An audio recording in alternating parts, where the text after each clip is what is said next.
अस्सलाम वालेकुम, मोहम्मद अबीर, उम्मीद है आप सब खैरियत से होंगे। I am here to analyse those result जो कि हमारे पास मंडे वाले दिन इन कंपनीज़ के रिज़ल्ट्स आने थे, लेकिन मार्केट ऑफ होने की वजह से वो अपने रिज़ल्ट पब्लिश नहीं कर।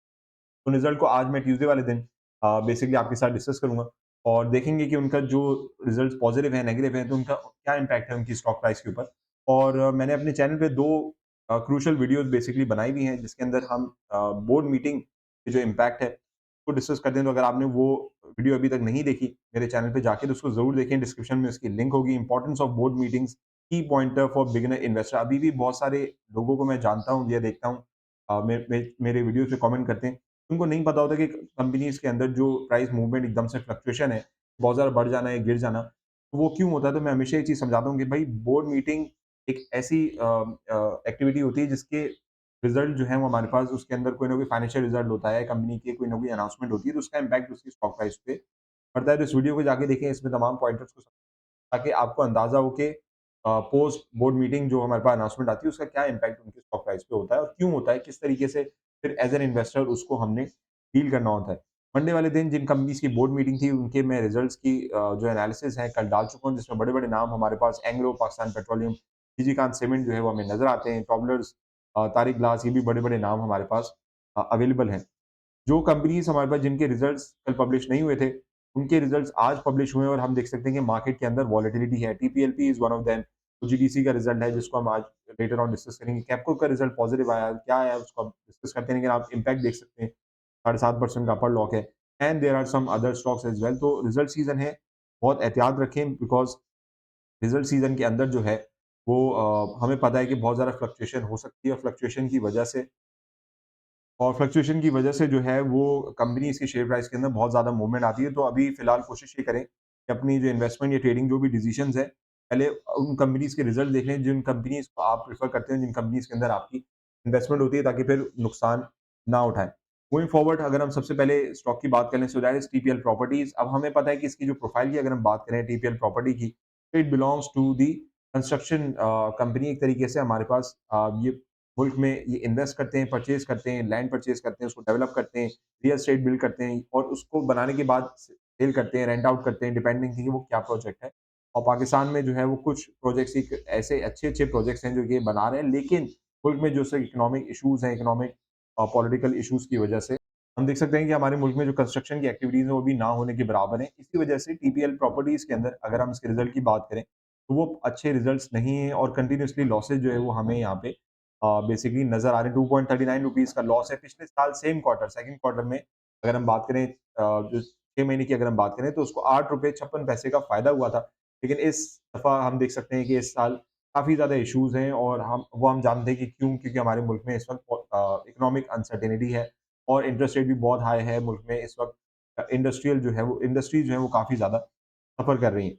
मूविंग फॉरवर्ड बात कर लें और इम्पैक्ट आप देख सकते हैं कि इसके अंदर हमें आज अगेन सेलिंग ओवरऑल नज़र आती है, लेकिन अच्छे इकोनॉमिक कंडीशन में होपफुली टीपीएल प्रॉपर्टी से मुझे काफ़ी ज़्यादा उम्मीद है, कुछ प्रोजेक्ट्स इसके अच्छे मुझे लगते हैं, तो आगे जाके फ़ायदा हो सकता है, लेकिन मैं कोई इन्वेस्टमेंट एडवाइस अभी फ़िलहाल नहीं दे रहा। पाकिस्तान नेशनल शिपिंग कॉर्पोरेशन एक पाकिस्तान का अपना इदारा है, ट्रांसपोर्ट का इदारा है। अनफॉर्चुनेटली लोअर लॉग इसमें हमें लगता हुआ नज़र आया क्योंकि अगर मैं इसके फाइनेंशियल्स की बात करूँ, तो हमारे पास फर्स्ट क्वार्टर 2024 का जो आया, उसमें तकरीबन 1.45 मिलियन की इसकी जो है वो प्रॉफिट्स थे। अभी अगर हम बात कर लें ऑल्दो इसने ₹10 का कैश डिविडेंड हमें ज़रूर इसने अनाउंस किया है, जो कि हो सकता है कि इन्वेस्टर्स इससे ज़्यादा एक्सपेक्ट कर रहे हों। लेकिन इकोनॉमिक इश्यूज़ हैं, मैं समझता हूँ कि investors as an investor we should consider the fact कि अभी इस मामलात में अगर ₹1 भी कोई कंपनी डिविडेंड दे देती है, तो ये बहुत बड़ी बात है बिकॉज़ उस डिविडेंड की अर्निंग से जो बोर्ड ऑफ डायरेक्टर्स हैं, जो अपने शेयर होल्डर्स हैं उस कंपनी के, उस डिविडेंड से वो भी एक्स्ट्रा कमाते हैं, उस पे टैक्सेशन बहुत ज़्यादा नहीं होती। और उसी एक्स्ट्रा कमाए हुए इनकम को वो अपनी कंपनी में रीइन्वेस्ट करते हैं, तो वो एक अच्छी बात होती है कंसिडरिंग कि कंपनी कोई भी अगर डिविडेंड ना दे। तो I still believe ₹10 is a very good dividend considering कि जो इस वक़्त मुल्क के अंदर हालात चल रहे हैं।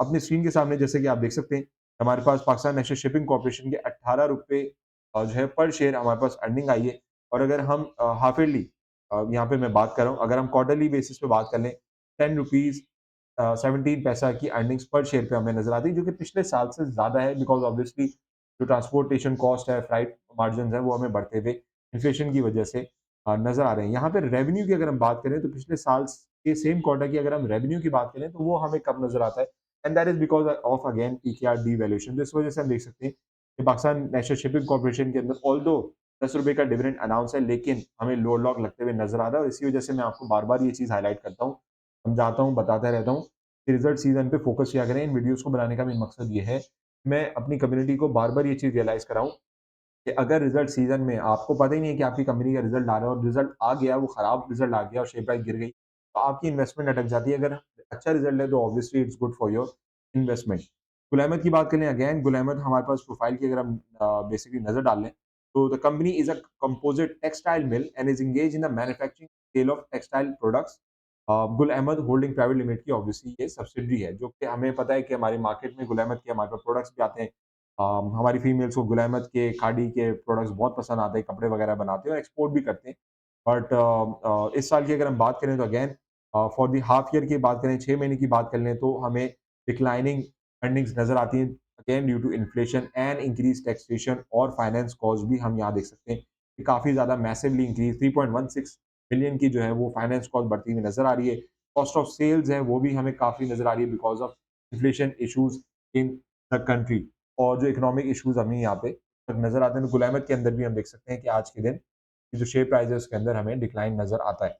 मूविंग फॉरवर्ड बात करें, गरीवाल सीमेंट, जावेदान कॉर्पोरेशन, ये 2 सीमेंट कंपनीज़ हैं जो कि again they are also struggling, क्योंकि हमें पता है कि इस वक़्त मुल्क में हमारे पास कंस्ट्रक्शन एक्टिविटीज़ इस वक़्त ज़्यादा नहीं हो रही। जावेदान कॉर्पोरेशन की अगर हम बात कर लें, फॉर द क्वार्टर एंडेड, अगर हम इसके क्वार्टर की बात करें तो ₹1.25 की इसकी अर्निंग है।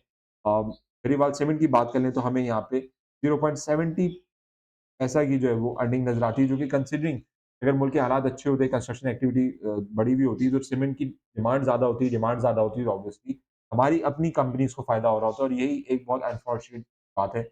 मुल्क में जो मसले-मसाइल रहते हैं, उसकी वजह से हमारी इंडस्ट्री बहुत ज़्यादा सफ़र करती है। Last but not the least, KAPCO के जो है वो आज हम देखें कि कैप्को के अंदर हमें 7.5% का अपर लॉक लगते हुए नज़र आ रहा है और उसका रीज़न ये है कि अगर हम फाइनेंशियल्स में नज़र डालें, पिछले क्वार्टर को देखें, जो अभी पिछला क्वार्टर है, फर्स्ट क्वार्टर 2024 का फाइनेंशियल ईयर का पहला क्वार्टर, जून, जुलाई, अगस्त की अगर हम बात करें, तो हम देख सकते हैं कि ₹1.34 की अर्निंग है और 1.18 मिलियन के इसके प्रॉफिट्स हैं।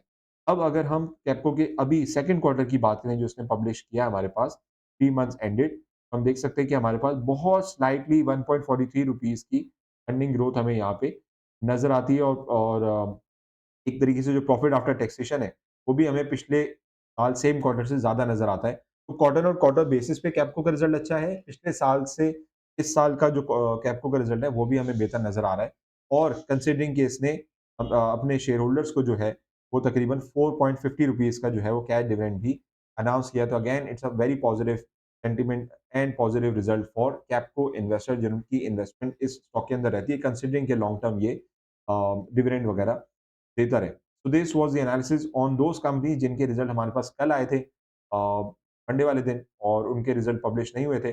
मैंने सोचा आज ट्यूसडे वाले दिन पहले इनको डिस्कस कर लें और ट्यूसडे मार्केट जब एंड होगी तो इंशाल्लाह फिर आपको ट्यूसडे वाले दिन की जो कंपनी के रिजल्ट्स हैं मार्केट के पे करूँगा। कंटेंट पसंद आ रहा हो तो अपने फेलो इन्वेस्टर्स के साथ शेयर करें, मेरे यूट्यूब पेज को शेयर करें, मेरे फेसबुक पेज को शेयर करें।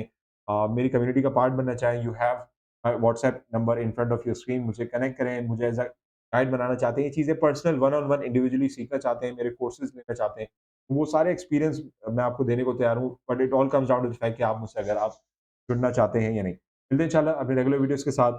दुआ में याद रखिएगा। Until next time, this is Mohammad Abir signing off. Take care. अल्लाह हाफ़िज़।